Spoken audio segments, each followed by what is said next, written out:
Magandang gabi, Luzon, Visayas, Mindanao. Ang tanong ng Pilipino mula sa Hinatuan, Surigao del Sur. Ang tanong ng Pilipino mula sa Iloilo City. Ang tanong ng Pilipino mula sa Las Piñas City. Lahat ng yan, sasagutin ni Kuya Alan dito lang sa Cayetano in Action with Boy Abunda. Magandang gabi, Luzon, Visayas at Mindanao. Narito po tayo sa tanong ng Pilipino. Narito po ang unang katanungan mula kay Karen. May asawa na po ako bago po ako kinasal. Yun nga, asawa ko may 2 anak sa labas. Ang tanong ko lang po, obligado po ba naming magbigay ng sustento monthly? At magkano naman po? O kailangan po demand nila? Ang asawa ko po, ang sahod niya po ay sapat lamang sa aming pamilya. Salamat sa tanong, Karen. No? Unang-una, legal at natural na obligasyon ng isang magulang na suportahan ang kanilang anak, di ba? Sinabi kong natural kasi anak mo yan eh, di ba? So by nature, by the way God created us, anak mo yan, so dapat yan ay suportahan. Sinabi kong legal kasi nasa batas yan that we have to support our children. Having said that, di ba yung demand can come in different ways. Of course, kung hindi sila tumatawag, hindi tumatawag ang nanay, etc., then that's between yung asawa mo o yung tatay nila at yung mga anak nila, di ba? But syempre, ang isang tatay na nagmamahal sa anak nila, kahit kamustahin man lang sila, kasi yung support hindi lang financial yan eh, di ba? Having said that, ang magbibigay ng suporta ay yung asawa mo. So sa tanong mo, kami ba ay obligado? Yung asawa mo ay obligado, ikaw hindi. So kung meron separate o exclusive property yung asawa mo, dun kukunin yon. Ngayon, kung yung pera ng asawa mo ay pera mo rin, ibig sabihin yung conjugal yung property, ay hahatiin yon at yung portion lang ng pera ng asawa mo ang obligated gamitin. But yes, may obligasyon yung asawa mo na suportahan ang kanyang mga anak.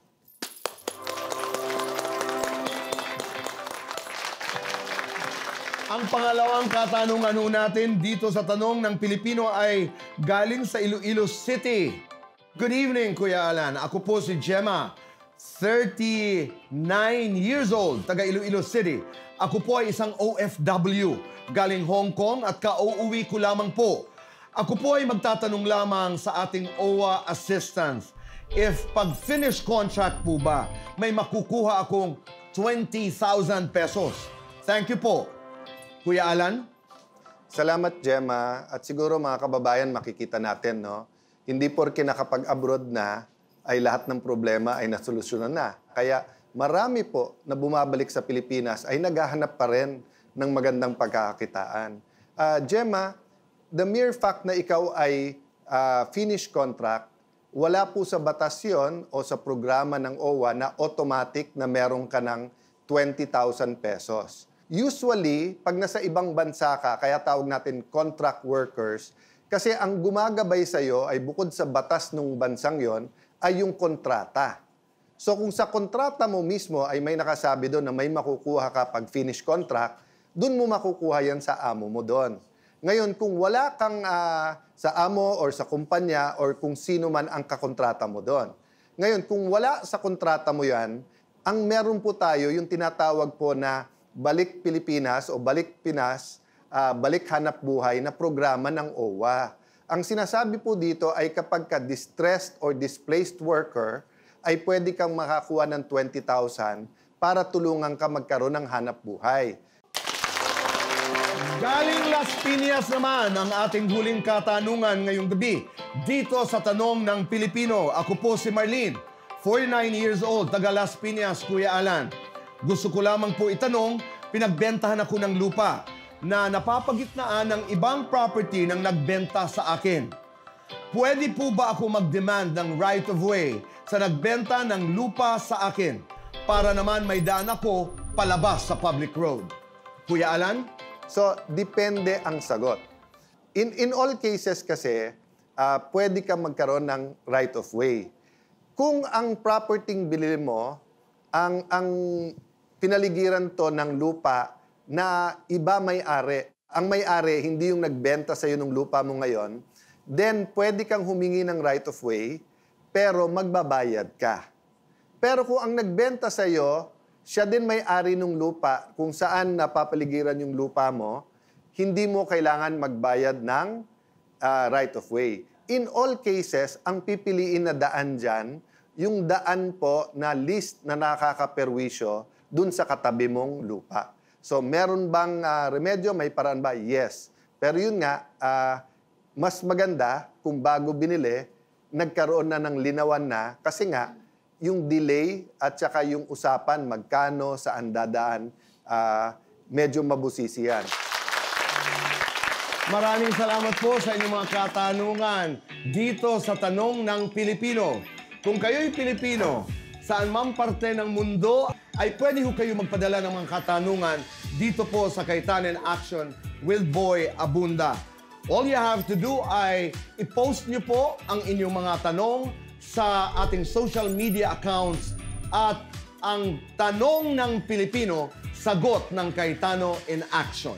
Maraming salamat. Huwag po kayong aalis dahil magbabalik pa po ang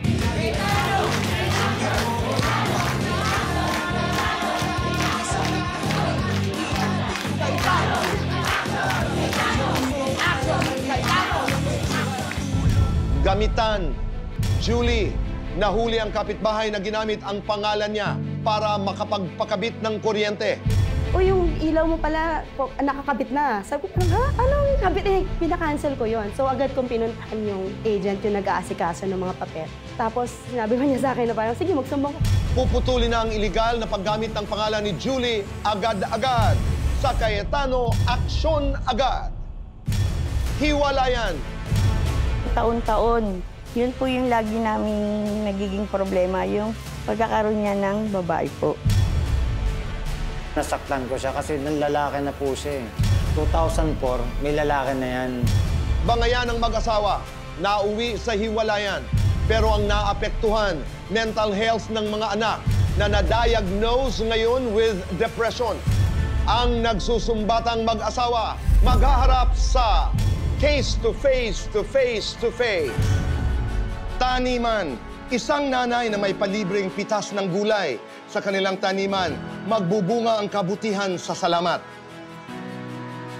At mga Zumba dancers at HOA members sa Munting Lupa, magsasagupaan sa Alan Peter Pick.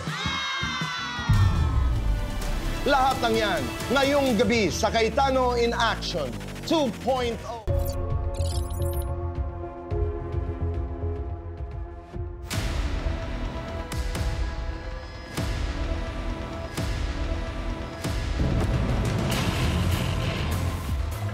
Nandito na po tayo sa case to face. At kasama ho natin si Rose. Ano ang nais mong idulog dito sa Kaytano in Action? Nais ko po sanang hihingi ng tulong ang aking mga anak po. Ayoko pong dumating yung punto na huli na ang lahat. Ano ang koneksyon ng kalagayan ng iyong anak dito sa iyong inirereklamo? Dahil po sa aming paghiwalay na mag-asawa, pinatignan ko po siya sa PGH po.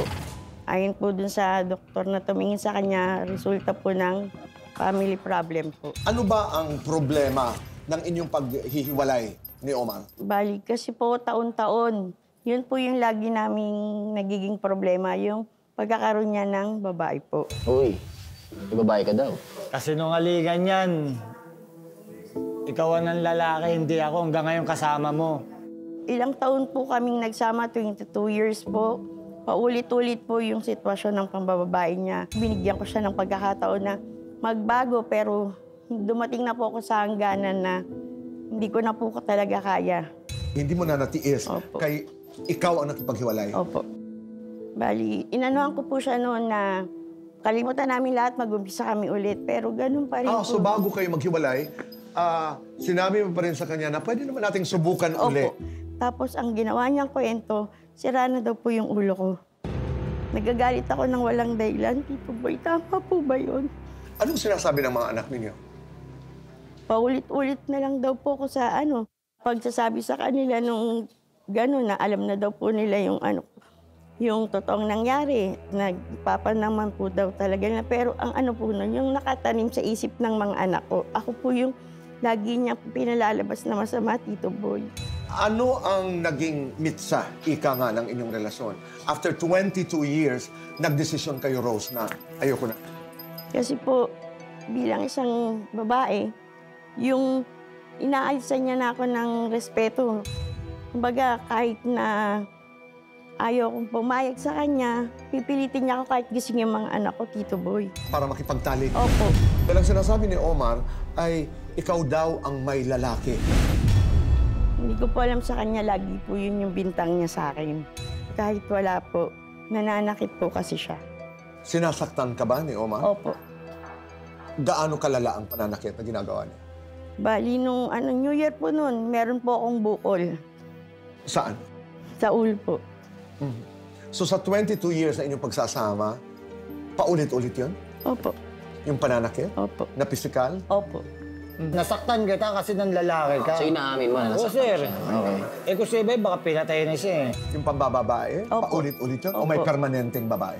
Paiba-iba po. Okay. Yung sinasabi naman ni Omar na ikay nagsusugal. Sa totoo lang, Tito Boy, dala na ng dami ng sakit, sama ng loob na dinadanas ko. Nililibang ko na lang po yung sarili ko. Sandalian lang po yun. Anong sugal ito? Tongits po. So, ikay dumudulog dito dahil ito may kinalaman sa sustento. Sustento po para sa mga anak ko. At saka po, hindi na po kailangan ng mga anak ko at ng mga kapatid ko na mag-chat sa kanya or mag-text na may pasok na kinabukasan. At isa pa pong inaano ko, buhay pa po siya. Sana po maramdaman pa siya ng mga anak ko. Nagpasko, bagong taon, birthday ng mga anak ko. Hindi po siya nakakasama ng mga anak ko. Kahit po silipin, wala na po talaga.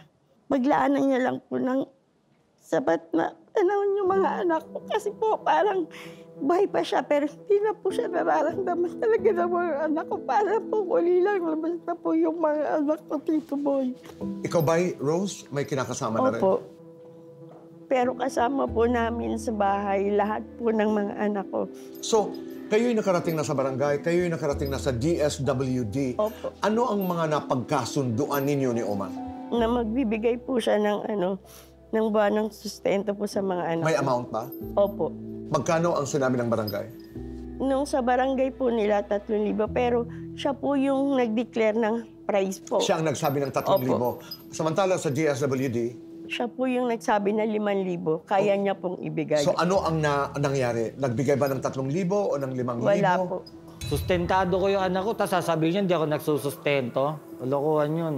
So bale, pagkatapos yung magkasundo, walang naibigay kahit Wala po. 100, 200? Wala po. Sa totoo lang po, Tito Boy, takot siya na makapag-usap kaming dalawa o magkaroon kami ng komunikasyon. Dahil aawayin po siya nung kinakasama niya. Na dapat po, wala naman na kaming dapat pag-awayan dahil parehas na po kaming may kinakasama. Kung talaga pong ang layunin naming parehas para sa kinabukasan ng mga anak namin, dapat magtulungan po kami. Mamaya ay makakaharap natin si Kuya Alan at sana'y ang aking dasal ay maayos kayo ni Omar.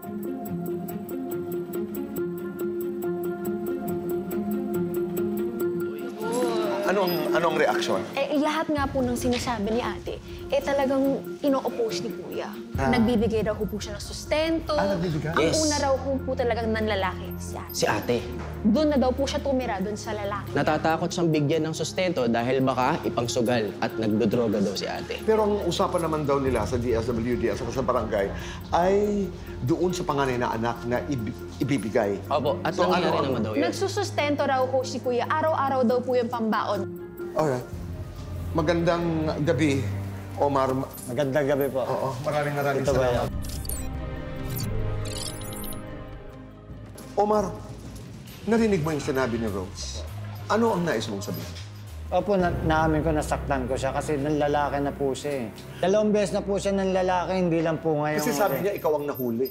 Wala po akong babae. 2004, may lalaki na yan. Kailan kayo nagsama? 98 ka na. Oh. Eh di, tinanggap ko po uli yan. Kasi may mga anak kami. Tapos po, ito na yung huli. Papasok ang 2020. Inutusan ko lang po bumili ng bigas yan para po yun sa pambaong ko kinabukasan. Hindi na po yan bumalik. Hindi bumalik? Gaano katagal? Matagal po nawala yan, kulang isang buwan o 1 month eh. Sumama na rin sa lalaki. Kasi pinagyayabang niya rin sa amin, yung mga bisyo niya, sinusustentuhan daw siya ng lalaki, pang sugal, pang drugs. Doon na kayo naghiwalay? Opo, nakita ko po yan nung gabi, pumunta sa bahay. Doon ko siya nasaktan ulit. After a month na po yun. Umuwi siya sa bahay? Kahit galit pa sa akin. Ako na yung pinapalayas. Yung pala, yung lalaki niya ngayon, hanggang ngayon, doon na nakatira sa bahay namin dati. Kasama niya po yung lalaki niya eh. Totoo ba yun? Totoo ba yun? Totoo talaga. Ngayon, siya yung hindi mapakali, pina-DSW din niya ako. Umatin po ako. Ang usapan namin doon, 2,000 or 2,500. Ikaw daw ang nagsasabi ng presyo, ng Opo, amount. kasi po yun lang po yung kaya ko pong kain. Pero wala ka raw ibinigay kahit 5, Ito nga kahit piso. po, bawat pasok ng bata, isang bata, 100. 3 po yan. Di 300 a day. Tama ba yun? Nagbibigay raw Totoo po ba siya yun? ng 300. Hindi po. Sabi pa niya, lagpas-lagpas daw Hindi sa po. napag-usapan sa DSW. Hindi totoo. Sa 5 araw na lang po, 1,500. So 1,500 a week, bali 6,000 a month. Apo, minsan po, pumapalya ako. Siyempre, wala rin naman po akong biyahe minsan. Pero maganda raw ang trabaho mo dahil maliban doon sa pagmamaneho, meron ka raw van na minamaneho. Bumabiyahe po ako ng van. Kasi po, inaano ko, tutok po ako sa biyahe ng ganyan. Kasi po, yung mga anak ko, hindi naman niya pinapakain, sir eh. Ay, Kuya Boy, kahit po anong tanongin niyo yung mga bata, saka po nakakita, 15 years old, papalayasin mo ng bahay. Hinahatid doon sa bahay ng mama ko, dala-dala yung gamit. Pati yung mga notebook, libro. Anak mo yan, palalayasin mo sa loob ng bahay mo yan, tapos ititira mo yung lalaki mo. Pero sinasabi niyang oras lang at panahon, lalo na doon sa pang-apat niyong anak na medyo masama niyang tinanggap yung paghihiwalay. Ano ang side of the story mo dyan? Nakakausap po naman po yung bata. Okay naman ang bata? Opo. Ito po ang sinabi niya sa akin na bago po ako pumunta rito. Sige lang, sinong nagsabi? Ito po yung anak kong sinasabi niya yung Anong sinasabi ng anak mo? Huwag ka na po masyadong isip sa mga ginagawa ni Mama. Alam mo naman po sa sarili mo yung mga nagawa mo sa sakripisyo sa amin. At alam naman din po namin yun. Hindi naman po kami bata para hindi lubos maisip yung mga nangyayari sa paligid namin. Lalong-lalo na po yung ginawa ni Mama, kahit naman po ireklamo ka niya. Pag tinanong kami at mga tita namin, alam nila kung ano ang totoo. At lalong-lalo na po ako, alam ko po yan. Wala po akong kinakampihan, pero talagang simula po nung naghiwalay kayo, ikaw at sila tita po talaga ang madalas magbigay ng baon at pang-project and another expenses namin. Nakapagbigay siya pero bilang lang sa daliri, kaya wag dapat ikabahala. May stress ka lang po. Ito yung pang-apat na anak niyo? Opo, nung nalaman niya po na nirereklamo na naman po ako ng mama nila.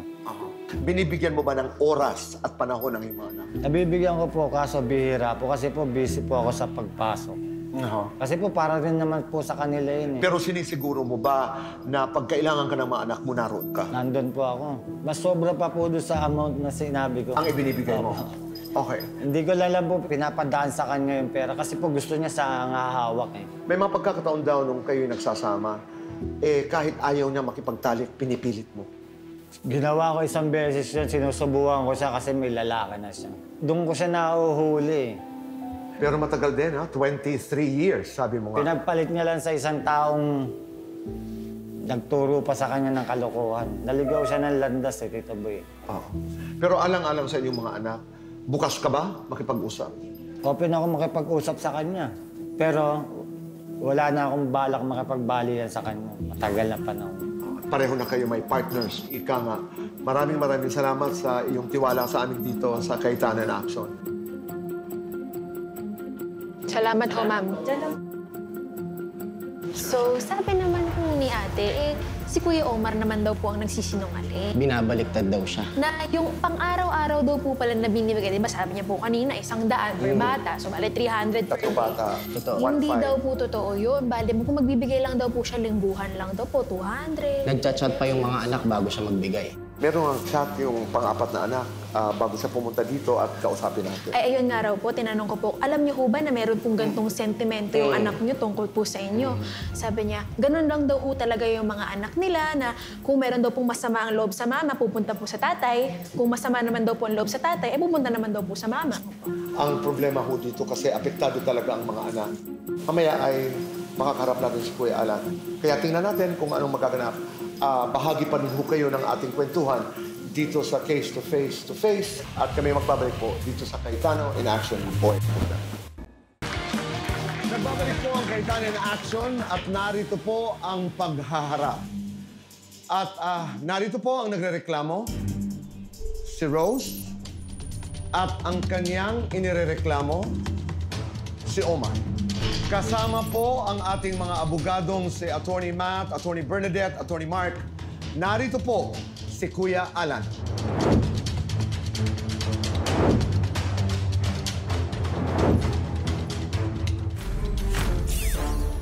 Alam nyo, parating dapat meron tayong pundasyon nung pag-uusap natin, di ba? Pagsisimulan. Pero tingin ko sa kaso nito sa inyo, may mas matibay pa na pundasyon sa batas eh. Yung pagmamahal nyo sa inyong anak. Diba? So, doon natin simulan. Mahal na mahal mo mga anak mo? Mahal na mahal mo mga anak mo? Okay. Unang kailangan maresolba, paano kayo mag-uusap o magkakasundo na hindi maapektuhan ng inyong anak? Marami kang hindi tinatanggap na totoo na galing kay Omar. Sa'yo din naman, Omar, di ba? Nakikita ko sa pagsasalita mo, nakikita ko yung pain din, no? Pero nakikita ko rin din parang, para sa mga anak namin, sige, sasantabi ko yan, di ba? Ang problema, dun at dun napupunta sa conflict niyong dalawa. It's not true that you teach your children by talking or preaching to them. You teach your children by what they see. Di ba? So kahit sabihin mong, alam mo, anak, mahal ka ng dad mo, mahal kita, pero nakita niya nag-aaway kayo. Yung pa rin ang dumidikit sa kanila. Di ba? Wala po kasi kaming komunikasyong dalawa. Bawal po siyang makipag-usap sa akin. So ang nangyayari po, hindi namin alam kung ano yung totoo po. Kung siya ba ay nagbigay o hindi. So, Omar, kailangan ba siya kausap mo o pwedeng iba kausap Okay mo? na lang po yung mga bata na lang. Diba? Okay. Kasi malalaki na rin naman po yung mga anak ko. Ilang taon yung panganay mo? 25 na po na itong 25, okay. 15. Anong pangalan? Ninyo? Ninyo po. Pwede bang si Ninyo na kausapin niya? Opo. Ngayon po, Pero po kasi, Senator, yung anak ko po na si Ninyo, hindi po siya regular na umuwi sa bahay namin. Kaya ako tinatanong sa iyo yan, Rose, kasi mas komplikado talaga relationship ninyo dahil nga meron kang kinakasama, meron siyang kinakasama. Tapos may history kayo, di ba? So, ibig sabihin, konting hindi nyo mapagkasunduan, pwede din kayo mag-away ulit, di ba? So, parang kay Omar, mas gusto niya, okay siya ng mga anak mo, okay ka sa mga anak mo, pero wag nang kayong dalawa mag-usap. Maari ba yon? Okay ba sa'yo na hindi nga ikaw ang kausap ni Omar? Okay lang po. Oh, so si Ninyo. Ninyo, okay. So, secondly, ang narinig ko kay Rose, hindi lang yung sustento na pinansyal. But yun nga, yung pag-uusap, pag-chat-chat. lagi ko po kausap mga anak ko. Pinapayagan ba niya na magkita kayo ng mga anak mo sa Oo, labas? pinapayagan naman niya po. Wala namang issue doon? Opo. Sa akin, wala namang problema. Hindi ko Kaya naman lang naman kailangan tayo baliktad umabot ng sa tao. ganitong sitwasyon. Kasi nga, usapang anak ko na ang nababaliwala po. Hindi Kaya po ako nababaliwala, talaga akala mo gumagawa lang ng yun. hakbang po para sa mga anak ko.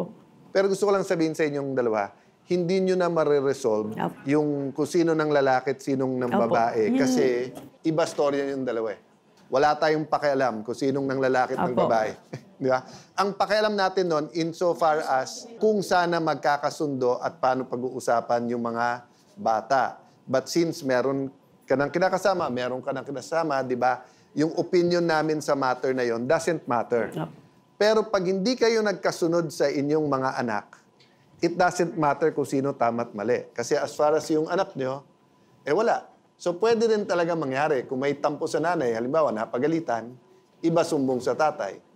Pwede din ang pag may tampo naman sa'yo, iba rin ang sumbong sa'yo. Sa akin po, Senator, matagal ko na siya pinatawad. At nagpupunta na nga po ako sa kanila sa bahay ng nanay Ikaw ko. pa Pero, nagpatawad, pero pag nagsalita ka, may hugot pa rin. Hindi po, Pag kaya lang po, nagsalita siya- Senator, kaya lang po ako nagagalit kasi po, yung sa anak ko po. Dalawa ang pwede natin ma-resolve tonight ayon sa reklamo mo. Una, yung financial na sustento. Pangalawa, yung moral, yung support, yung pagmamahal, yung attendance niya. No? Na hindi ka naman pinagbabawalan basta't anak mo, di ba? Oo. So, ayon sa limitasyon, kasi nagtatrabaho siya, di ba? Okay. So, dun muna tayo sa financial. Sang-ayon kayong dalawa na kay Nina. Opo. Oh. Okay sa iyo yung basta't kinakaya niya yung 100 a day pag may pasok. Opo. Oh, okay din sa iyo yun, di ba? Okay. So, pangalawa, yung doon sa pakikitungo, yung oras na kailangan siya ng anak. Wala tayong problema doon sa, yun ang beauty ng technology. Anytime, pwede mag-textan, mag-chat, magtumawag, di ba? So, ang question na lang, yung mahahalagang araw, di ba? So, sa iyo, Rose, bilang nanay, ano ba expectation mo sa kanya? Every Saturday or every Sunday, do you expect na once a week, mag-lunch o dinner? Or Nasa kanya po kung ano po yung Hindi, ano ang minimum expectation mo Isa na... or 2 araw, ganun po. Oh, nakakaisa 2 araw ka, Omar. Sobra pa po eh. Sobra pa. Sila nga po pumupunta sa akin eh. Kasi Dahil namimiss sa mo amin. rin. Oh. So, paano mo mamomonitor, Rose, na nagkikita sila ng 1, 2, 3 beses isang linggo? Bali po kasi pag ano po, yung mga anak ko, matagal ko nang ginagta ko, 30 minutes. So hinahanap ko na po. Tinatanong ko na po yung mga kaibigan, si Russell nasaan, kasama niyo po. Ganun po. Pag wala po, nagpapachat po ako sa mga anak ko. Ano yung mga si Tanay ko, nasaan naman siya. So, ibig sabihin, alam mo kung Opo. nakila Omar siya Opo. o wala. Ang point ko, para hindi ka ma-disappoint, kumbaga mabantayan natin, matanong natin kay Omar, kamusta na? Paano kami makakatulong na i-monitor na sumusunod nga siya ng twice a week, nagkikita man lang sila ng mga anak nila. Kasi kung nagkikita siya, hindi ka naman maniniwala at hindi mo mamomonitor, babalik at babalik na naman tayo sa gulo. Yun nga po, yung isang anak ko po. Yung report na lang ng Opo, anak mo opo. sa'yo. Opo. Anong araw ang off mo? Wala po eh. Hindi po ako nagde-day off. So tuloy-tuloy ang trabaho. 300 a day binibigay ko sa bata eh. Kailangan ko. May deal ako sa inyo, ha? Testingin lang natin 1 buwan. 1 buwan, mamili ka, Sabado o Linggo, kami magbabayad ng arawan mo. So kung 500 ka that day, kami magbibigay ng 500, hindi ka biyabiyahe, hindi ka magtatrabaho. Yung araw na yon, ang trabaho mo lang, samahan mga anak mo. Call ka doon? Oh. Payag ka doon? Ha? Opo. Oh. Whether dadalhin mo, iwan mo lang. Subukan natin 1 buwan, tapos mag-usap tayo ulit. Kasi 2 ang gusto kong gawin, Omar. 1, makapagpahinga ka rin. Hindi habang buhay malakas tayo. May wear and tear din tayo eh, di ba? Pangalawa, I think pag nakita ni Rose at nakita mo yung saya ng mga anak mo, baka kalahati, hindi 100%, pero kalahati nung pinag-uusapan natin dito, maano yun. Di ba? So, ang pakiusap ko lang, Rose, i-confine mo muna pakikipag-usap mo kay Nino at sa biyanan mo. Ang pakiusap ko, Omar, kung payag kayo sa deal na yan, doon tayo mag-umpisa. Willing po ako. Okay sa'yo, Omar? So, I will finish it there and I hope this will be successful. So, if we can make it work, that's 1 Filipino family less that may problema in the future, di ba? Ang nais lamang ng Kaitana in Action, kahit konti lamang na maayos yung inyong relasyon in the context of your children, okay nang umpisa yon. Tama si Kuya Alan. Let's think about the children. Gusto ko at the end of your story, ang sinasabi ni Rose, hindi perpekto ang tatay niyo pero mahal niya kayo, mga anak. Gusto ko marinig sa iyo, marami akong problema, hindi perpekto nanay niyo pero mahal ng nanay niyo mga anak. Gusto ko marinig sa mga anak pag nagkikwento sa kanila, hindi perpekto parents namin pero mahal nila kami. Di ba? And that's why yung gagawin natin ngayon is small steps Tama. towards that. Attorney Bernadette, baka may nais kang idagdag. May sinabi sila na para sa anak. So, nakikita mo na yung heart talaga nila is para sa mga anak nila, for the best interest of their children. Malayo pa, pero at least andito na nag-umpisa na tayo. Kahit naman po sa batas, sinasabi na ang pinakamahalagang konsiderasyon sa usaping custody, support, ay lagi nga po ay best interest of the child. Maraming salamat. Kami dito sa Cayetano in Action, we are willing to listen. Kasi hindi naman tayo lahat may solusyon sa lahat ng problema. But, Kuya Alan at ang ating mga abogado, kami lahat, we will listen to you. Sa ating pagbabalik, Cayetano Action agad dito sa Cayetano in Action with Boy Abunda. Problemang kuryente naman. Pero nariyan si Kuya Larry at a-actionan natin agad. Sa pagbabalik yan ng Cayetano in Action! Cayetano in Action! Cayetano in Action! With Boy Abunda! Cayetano in Action! Cayetano in Action! Cayetano in Action! With Boy Abunda! Sa tulong ng Cayetano in Action with Boy Abunda, nabigyan si Omar at ang kanyang mga anak ng isang espesyal na pagkakataon para mag-bonding at muling buuin ang kanilang samahan bilang mag-aama. Ngayong araw po, sinundo ko po sila yung mga anak. At dumiretso po kami rito sa mall. Kumain po, tapos bonding namin, mamasyal. Masaya po ako, kasama ko yung mga anak. Ang pagkakataong ito ay hindi lamang isang sandali ng kasiyahan, kundi unang hakbang tungo sa mas marami pang bonding at matibay na relasyon ni Omar sa kanyang mga anak. Yan po, kung dumulog ako sa programa, marami po ako natutunan. Papasalamat din ako kay Kuya Alan at kay Tito Boy na ngayon nakakasama ko yung mga bata. Maraming salamat po. Ito po ang Cayetano in Action with Boy Abunda at tayo'y narito sa Cayetano Action agad! At narito po ang ating bisita, si Julie Vega, na may problema na may kinalaman po sa kuryente. Kasama si Kuya Larry at sila ay magsasalaysay ng kanilang kwento kay Kuya Alan. Kuya Alan? Agad natin i-welcome si Julie. Julie, nakasmile man kami kasi alam namin problema mo, pero tingin namin may solusyon kagad. Pero kwento mo muna sa atin mga kababayan, ano naging problema ni Julie? Nag-apply po ako ng electric last July. Pagkatapos ipasa lahat ng documents na kailangan and requirements, then sinabi sa akin ng agent ko magkano yung babayaran ko, it's 15,000. So sabi ko, cancel na lang. Kasi 15,000, it's hard to earn. I mean, I'm a solo person. So nung una, binigay lang sa'yo requirements, and of course, sinong may ayaw na may sariling di ba, meter at saka maayos. So wala ka naging problema doon? Wala po. Kinumpleto ko yung requirements. Then after a few months, last week ko lang nalaman na tinuloy pala nila yung application ko without my consent. Paano mo nalaman? Kilalabas ko ng hospital. Nasa bahay lang ako. Ngayon, yung isa sa kapitbahay namin nagsabi na, yung ilaw mo pala, nakakabit na. Sabi ko, ha? Anong kabit? Pinakancel ko yon. So agad kong pinuntahan yung agent, yung nag-aasikaso ng mga papel. Tapos sinabi ko na sa akin na parang, sige, magsumbong ka sa Meralco. Parang, nag-inquire talaga ako sa Meralco. Sir, nagpunta na kami ng Meralco at agarang inaksyon lang din po na Meralco yung sumbong ni Ate Julie. Papasalamat tayo sa agaran pagka-asikaso yes, ng sir. Meralco. So, nangyari po, ang sabi ho ng Meralco, i-inspectin nila yung pinangalan sa kanya para makita tapos mabigyan mo sila ng notice. Kung gusto niyang i-transfer sa kanyang pangalan, bibigyan siya kung ano yung mga requirements na kailangan i-comply niya. On the second notice, bibigyan siya uli. On the third notice at hindi niya na-comply, yun na po ang termination ng account. Okay. Kuya Boy, alam mo, since I've been in Congress long enough, 2 prangkisa na ng Meralco ang naabutan ko. At bago nga mag-break, eto namang konektadong Pinoy sa internet.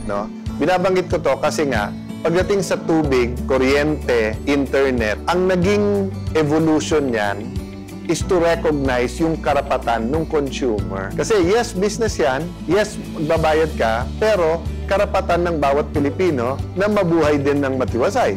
And paano magiging maayos yung pamilya mo kung wala kang tubig, kuryente, internet, and yun nga, ngayon naman cellphone na. So, meron kang karapatan. Kaya ako man, maso-surprise kung 15,000. Pero naging twist kasi dito, hindi naman yan yung official na hinihingi ng Meralco. Tapos na-submit with your name. Of course, open ang Cayetano in Action with Boy Abunda sa kabilang panig. But assuming for the sake of argument, tama lahat ng kwento mo, ang ano ko dun sa ahente, mag-cooperate ka na. Kasi mabait pa nga to eh. Gusto lang niya maayos at wag gamitin ang pangalan niya. So I hope you're okay. Sabi mo, galing ka lang sa ospital. Yeah, I'm good po. Diba? And kung may iba pang assistance, let us know. Pero tututukan natin yan. So Kuya Larry, Julie, nasaan tayo ngayon? Nag-aantay tayo ng first notice. Opo, boy. Okay. Ikaw ba'y may balak na gamitin ang iyong pangalan para makakuha ka ng koneksyon? As of now po, hindi eh. Wala po kasi as of now, meron naman po kaming kuryenteng ginagamit. Kasi yung bahay namin is, yung may-ari na may kuryente na. Okay. So, we are okay na po kami doon. Basta kailangan mo ng tulong, sabihin lamang. Dahil aksyon agad si Kuya Larry. Yes, sobrang... So one way or the other, tututukan natin yan. But importante sa amin, hindi ka nga maabuso. Yes, At yung karapatan mo ay protektado. Yan ang mahalaga. Yes po. Julie, maraming salamat. Thank you so much. Kuya Larry, maraming salamat. Salamat po dito po. Yan pong sinasabi natin dito sa Cayetano na Action Boy Abunda, meron na tayo. Cayetano, action agad. Sa ating magbabalik, si Nanay Rose, namimigay po ng libreng gulay sa payata. Siya'y ating pasasalamatan. Sa magbabalik po ng Cayetano in Action! Cayetano in Action! Cayetano in Action! Boy Abunda! Cayetano in Action with Boy Abunda would like to thank Siomai King, ang hari ng siomai. JC Organic Barley, live healthy, choose good life. And Seimada from La Luna Cafe. Come home to a delicious tradition. We're located at 103 ML Quezon Avenue, Hagonoy, Taguig. 7. Visit at B6, Bonifacio High Street, BGC. Marunong ka ba magluto? Kasi nagugutom na ako eh. Alam mo, nakikita ko something healthy. Siguro, gulay. Veggies! Oh my God! Alam mo ba, kakabasa ko lang ng article online.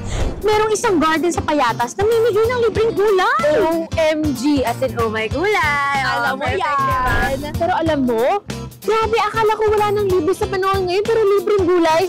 Insane. I know! Tingnan mo ko, sabi, dating OFW yung nagmamanage nun ngayon. Tapos, yung mga kasamahan niya, mga dating OFWs din. Alam mo, what if ipakilala natin sila kay Kuya Alan para naman mapasalamatan sila? Diba? Alam mo, magandang idea yan. Pero even better, puntahan na lang natin. Tama! Let's go! Kasi ang ganda ng ginagawa nila para sa community, di ba? Let's G? Let's gulay! Let's gulay! Let's go!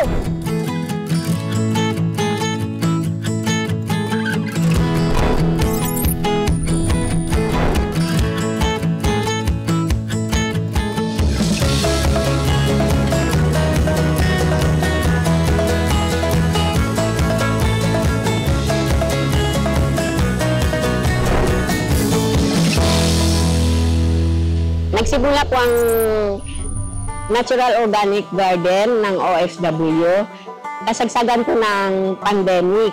Kasi nga, walang trabaho. Walang-wala kami noon. Masaya na kami noon sa simbahan na makatrabaho kami sa garden, tapos may 1 kilong bigas. Kasi hirap talaga noon yung umpisa. Maliit lang po, nagsimula kami sa maliit na garden. Mahirap talaga yung umpisa namin dito kasi po daming basura. Nakatulong po ang garden sa amin kasi hindi na po kami bibili ng gulay sa palengke. Pipitas na lang po kami. Pagtapos yung kita po namin dito ay yun, pinagati-hatian namin. Yun yung pambili namin ng bigas, ulam na isda. Yun po. Kasi wala naman po bayad kami dito eh. Dito na lang kami araw-araw. Nag-akit kami dito mga 6 o'clock hanggang 10, ganyan. Pasalamat ako kay Praise Rose dahil sa garden, malaki talagang tulong nito. Nagpasalamat po ako kasi hindi na kami bibili ng gulay dahil dito na po kami, hindi na namin kailangan bumili sa palengke. Pipitas na lang po kami.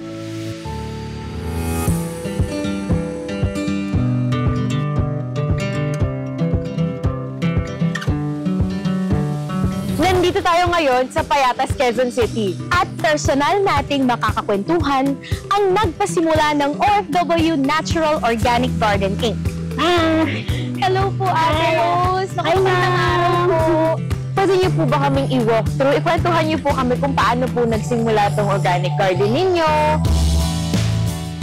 Yung pandemic talaga nag-umpisa kami dahil nga yung pupunta ko sa City Hall, yung nabalitaan ko, tapos kasama ko pa yung mga kasama ko na OFW noon na. Yung nahirapan ka na kung saan ka kukuha ng pagkain mo, tapos yung mga gulay ang mamahal pa. Wala pong pundo. Talagang hinikayat ko yung mga kasama ko, mga kapitbahay ko, kaibigan ko, lalo na si Mami Arby na tayo ng maliit na garden. Magtanim tayo parang kahit paano makakalibre tayo ng pang araw-araw na mga... Maganda naman Ayun, nagustuhan nila naman yung sinasabi ko sa kanila. Ayun, nagtuloy-tuloy na po kami niyan. Opo. Nung pandemic po yun. Opo. So, totoo po talaga na merong pitas all you can dito sa garden ninyo. Opo. Kasi namimigay po talaga kami sa may gusto. Kasi nga, wala naman kaming puhunan eh. Kundi yung puhunan namin is magtitiis lang kami, magtatanim lang kami, may aanihin na kami. Ayun, kaya nagustuhan niya ng mga tao.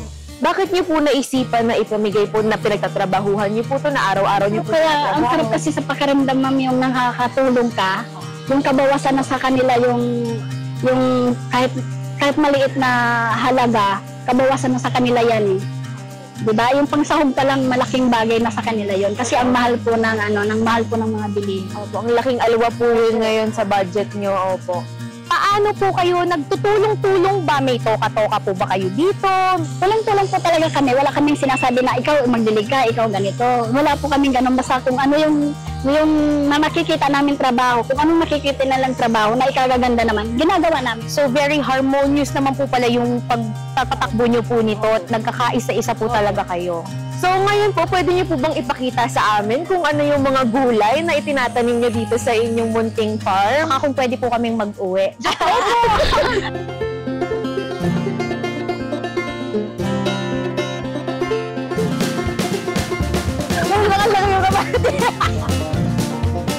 Try for you. Wow, thank you naman. Naku, Ate Rose, thank you po kasi pinayagan nyo kaming magpitas or mag-harvest nitong gulay. At least meron na kami ngayong pang nilaga. Petchay, pang nilaga. Tama. Alam niyo po, Ate Rose, napakaganda po ng ginawa niyo rito sa garden niyo. Lalo pa, ang daming nakakakuha ng libreng gulay mula dito, no? And I'm sure po, no, yung mga nakakakuha po dito ng libre ay malaki ang pasasalamat nila sa inyo. Thank you din. Napapasalamat din ako sa kanila at nakakatulong ako sa mga nangailangan at nakakabawas sa budget nila. Pero alam niyo, Ate Rose, nagpapasalamat din po kami sa inyo dahil marami po kayong natutulungan dito sa munting farm po ninyo. Thank you, ma'am. At dahil po dyan, meron po kaming munting liham po. Ito po, basahin niyo po. Wow, thank you, ma'am. Dear Ate Rose, nabalitaan ko mula sa amin mga maritim na kabutihan ang ginagawa mo para sa inyong community. Hangang-hanga ang inyong ginagawa dahil sa hindi lang nakatulong sa kalikasan, higit sa nakakatulong ka rin sa atin mga kababayan para kahit papano ay mabawasan ang kanilang gastusin sa pagkain. Tulad ng inyong mga tanim naway mas yumabong pa ang biyaya sa inyong buhay. Lubos na papasalamat, Kuya Alan Cayetano. Maaari ka ba namin imbitahan sa studio para sa personal na pasasalamat? Yes po. Nakakatuwa naman yan, ma'am. Yung hindi ko ma-explain. Explainable. Ayan. Ngayon po, tinatanggap niyo po ba ang invitation? Yes na agad. Yes na agad. Opo. Ano pa bang hinaantay po natin? E di, tara na po at sasamahan po namin kayo. Let's G! Let's go lang! Let's go lang!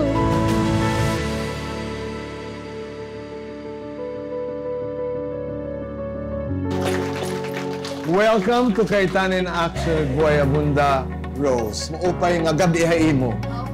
Kuya Alan, taga Maydolong, taga sa amin. Kapitbayan ng Borongan. Maupay, nakaka-proud. At sasabihin ko sana, damo nga salamat kan Aya at Rika. Maraming salamat, Aya at Rika. Good job. Hello po. Welcome. At talagang inspiration ka sa marami. Kasi maraming gustong may gawin na project maganda. Pero maraming agang, maraming, di ba, yung kaya ba o hindi. At syempre, hindi madaling kumuha din ng lupa sa Metro Manila. But kayo, kumbaga, you just did it. Anong una mong tinanim? Just out of curiosity. Yung ano po, yung mga madali po, yung pitsay po, okra, talong, yun po yung mga unang-una namin tanim. At napakaganda ng konsepto na ang tawag yung pitas ng gulay. At saka siya lang yung bulaklak na nagtanim ng gulay. Rose siya eh. Oo nga. Pero talaga nakaka-proud. Tapos paano yung ano? So, who is qualified to go to the garden para mamitas? Kahit sino po, basta mananggo po. Pero tingnan mo, Ate Rose, no? Di ba yung sabi kasi tinuturo sa atin lahat sa school, di ba? Kung anong ating itatanim, yan ating aanihin. Diba? Pero minsan, ang hindi tinuturo, pag tama yung tinanim mo, di ba, magbe-bear fruit yan, dadami ng dadami. So tingnan mo from walang magawa na may ginawang mabuti, sa walang makain, may kinakain. Tapos, yung lesson, di ba, yung parang honesty tayo dito pero generous kami kahit sino sa inyo. And that's why we want to be of help sa inyo. May regalo din po ang Cayetano in Action with Boy Abunda sa inyo. No? Anong ating mga regalo, Kuya Alan? So, may seedlings, may garden tools, and of course, may 10,000 pesos. Thank you po. Thank you, Tito Alan. Pero nakaka-proud lang. Ito ay regalo sa inyong grupo mula sa Cayetano in Action. Kung may maisip kayo, yun, may plano na at makakatulong kami, we want to partner with. Thank you po. Thank you po. Maraming salamat. Ako take away ko, Kuya Alan, walang maliit, walang malaking lugar. Kung gusto mo talaga gagawin mo. Maraming salamat.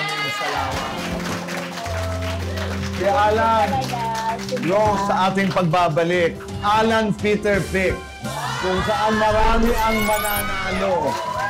At lahat ng ating audience ngayon, katulad ng mga gabi, dito po sa ating programa, ay walang uuwi na walang regalo mula sa ating programa. Lahat ng yan na magbabalik po ng... Kami nagbabalik po dito sa Cayetano in Action with Boy Abunda, Alan Peter Pick. Isang masayang game po. At bisita ho natin ngayong gabi ay mga Zumba Mommies at mga Homeowners Association members ng Esporlas. Lahat sila taga Muntinlupa. Maraming salamat. 10 sa inyo ang makakalaro si Kuya Alan sa ating game na ito. Ang mananalo kay Kuya Alan ay may premyong 5,000. Hindi pa pala rin dito sa 10 ito ay may 3,000. So walang uuwi na walang premyo. Kuya Boy, inimbita ko sila sa La Luna Cafe kasi special. Kasi si tatay nagsimula sa kanyang career bilang assemblyman ng Pateros, Taguig, and Muntinlupa. Nung tinatanong ko mga barangay nila, sabi ko, especially on Sunday, walang traffic. Be our guest sa La Luna Cafe. So, thank you sa inyo mga taga Muntinlupa. Sino ang 10 makakalaro ni Kuya Alan?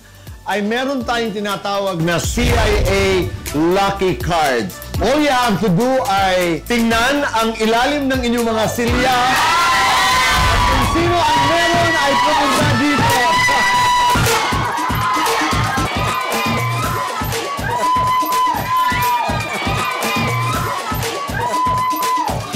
Dahil naman ang grupo natin ngayon ay organized groups, di ba? Yung Barkadang Zumba at yung Barkadas Homeowners.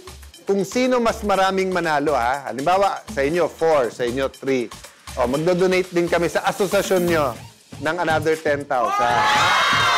Tignan natin kung sino sa dalawa. Kung di mananalo, may 5,000 kayo sa asosasyon nyo. So, umpisa na natin, Maritim. Ready? Go!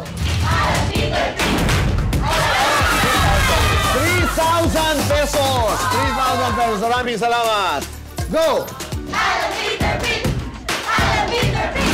5,000 pesos! Congratulations! Go! Alan Peter Pick! Alan Peter Pick! 3,000 pesos! Go! Alan Peter Pick! 5,000 pesos!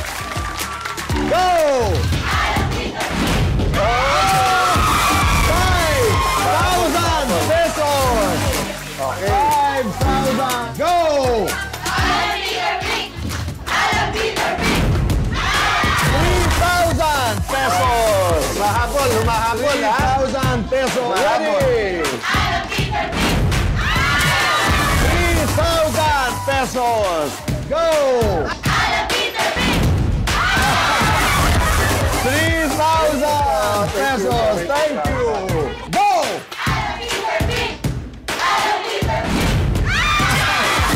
3,000 pesos. So may 10,000 na yung sumba ko. Ready. Go! 5,000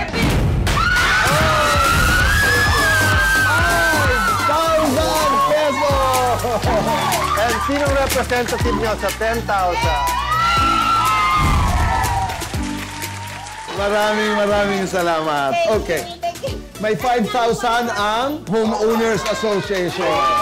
Sino ang representative? Ayun. Maraming salamat.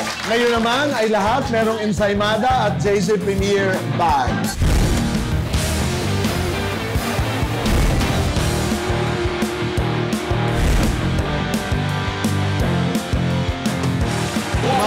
Maraming salamat. Kuya Boy, nalala mo nung bata tayo sa math, sabi nila, di ba, pag fractions, minsan nahanapin mo yung common denominator. So, naging madali ang ating case-to-face kahit komplikado yung kaso. Bakit? Yung common denominator, yung pagmamahal sa anak, ang hirap talaga pag may nag-aaway Lalo kung parehong may punto, parehong may emosyon, di ba? Importante ang batas.